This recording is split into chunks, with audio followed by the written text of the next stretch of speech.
Stanley Kubrick is one of the most celebrated film directors of the 20th century. He's directed films that not only broke boundaries and influenced films for decades to come, but he also had many commercial successes without having to compromise his artistic vision. He's one of the few directors that really made it big in the mainstream while still having the film's meaning being somewhat elusive to the audience. In turn, this caused many a fascinated viewer to speculate and come up with their own theories to what Kubrick meant by each individual film.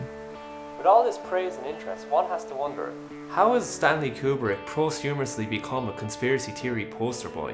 Look at all these YouTube videos where conspiracy theorists cite his work as evidence to their outlandish theories. We have one about Kubrick exposing the Illuminati, Kubrick exposing Hollywood Satanism, Kubrick exposing MK Ultra, and here's conspiracy theories mega daddy Alex Jones claiming that Kubrick is psychic. In The Shining's all about being psychic. The CIA, the FBI kept visiting him saying, how do you know this? And he didn't really have contacts. Kubrick just knew. I'm not going to say any more. Where did this all come from? I'm going to go back to the root, the original Kubrick conspiracy theory, and it begins with the Cold War. The Cold War was a period of geopolitical tension between the two emerging superpowers after World War II, that being the capitalist United States of America and the communist Soviet Union. This resulted in about 4 decades of my socio-economic system is better than your socio-economic system, in a bid to try and influence the rest of the world to their separate ideologies. This is absolutely an oversimplification of the Cold War, but hey, this is a video about Kubrick after all. This information is relevant though, as the Cold War led to the space race, which began in 1955. The Soviets were winning the space race with having the first satellites in space in 1957 and the first man in space in 1961. With the Americans defeated twice in this space race, they knew they would have to bring something massive out of the bag. I believe that this nation should commit itself to achieving the goal, before this decade is out, of landing a man on the moon and returning him safely to the earth. The moon landing was an incredible success, and the fact that it was televised globally, it solidified America as the winner of the space race. It was an unbelievable achievement, the key word being unbelievable. In the midst of the Cold War, the public was bombarded with propaganda on both sides. There were talks of Soviet spies and sleeper agents. It became a time where paranoia began to seem like a rational thought process. If the Soviets are willing to lie to their people, why wouldn't our government lie to us, some Americans thought. And this is where the theories began. The moon landing hoax is infamous by now. We've all heard of it. But how does that relate to Stanley Kubrick? Well, all we need to do is take a little look at the masterpiece Kubrick made a year prior to the moon landing. 2001: A Space Odyssey, in my own opinion, is one of the greatest cinematic achievements of all time. Given the time it was made, Kubrick wasn't just ahead of his contemporaries, he was even ahead of the work he would do in his later life. People were so amazed at Kubrick's depiction of our future in space travel, and the film's success is directly linked with the public's fascination with the space race. This was the first vision of our attainable future. The spacecrafts weren't outlandish depictions of the spaceships that the publics were used to in the genre sci-fi. This depiction of space felt real. Maybe even hyper-real. This caused some more of the paranoid audience members to draw links between 2001 and the moon landing. The theory goes that Kubrick was asked by JFK to shoot the moon landing. Theorists argue that the same projection technique Kubrick used in 2001 can be seen in the moon landing footage. This is the birth of the theory and Kubrick's links with conspiracy theories. But how did they evolve? Next we had MK Ultra and mind control linked with A Clockwork Orange. This is of course again tied to Cold War paranoia with the talks of Soviet sleeper agents and whatnot. And then we had Eyes Wide Shut, in which many theorists believed Kubrick was trying to expose the all-encompassing presence of the Illuminati.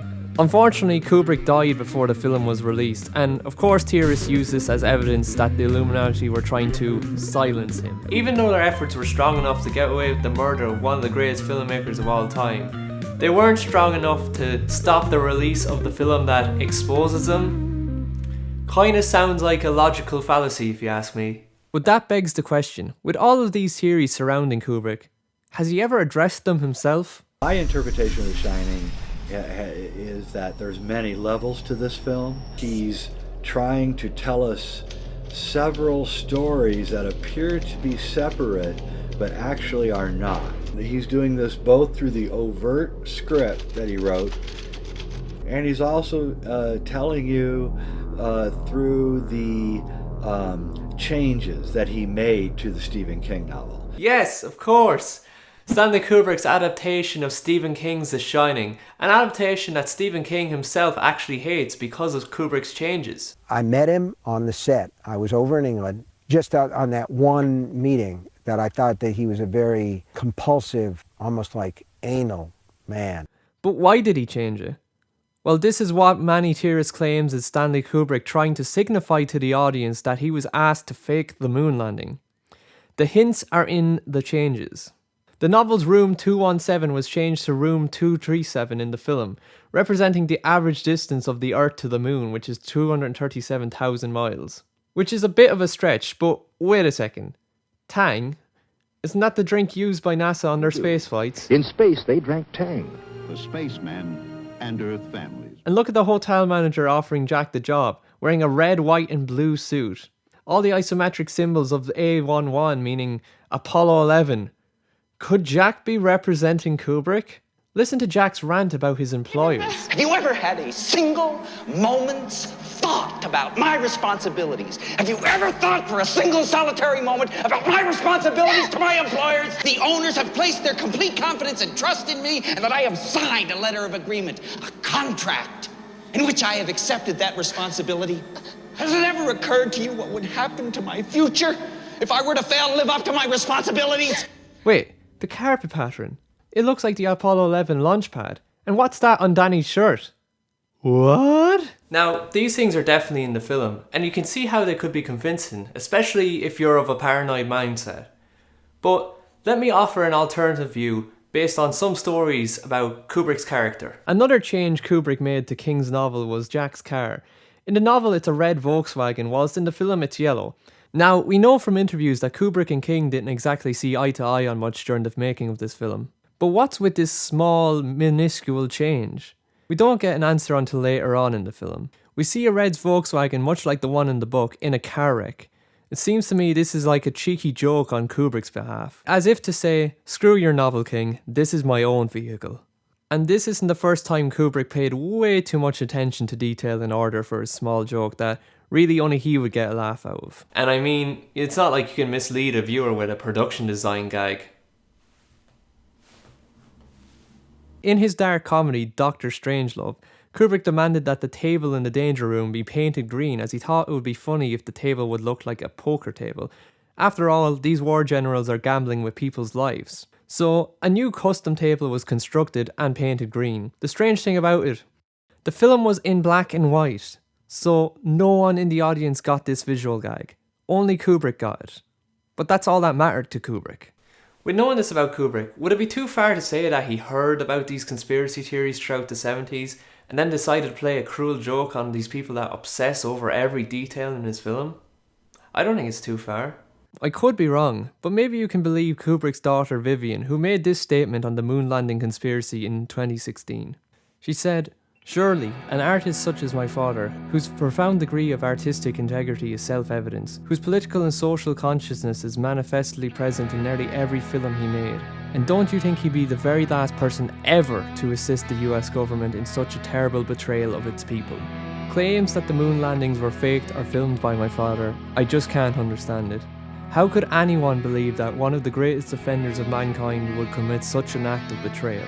My father's artistic works are his unimpeachable defence. The so-called truth these malicious cranks persist in forwarding, that my father conspired with the US government to fake the moon landings, is manifestly a grotesque lie." Vivian, if you didn't know, was actually on set when making The Shining and even made a documentary on the film, but more than that, I think she struck on a great point. Kubrick's work is often a study of humanity, whether that be about the duality of man, the evolution of man, the controlling of man, or the insanity of man. He was interested in honesty, and a hoax like this would absolutely spit in the face of his artistic integrity. Kubrick was trying to explore reality in an honest way. He's not trying to be biased in his examination, and people often see this as cold, whilst I believe it's Kubrick not trying to push any one belief or ideology. Reality is a difficult thing to comprehend, and there's so much room for interpretation in our world. So just like that, there's so much room for interpretation in Kubrick's films. Which is why I believe we all see these conspiracies crop up. The truth is, when something is left up to any given viewer's interpretation, they're going to see what they want to see. This is why people see Jesus on toast, and this is why theorists see conspiracies in Kubrick.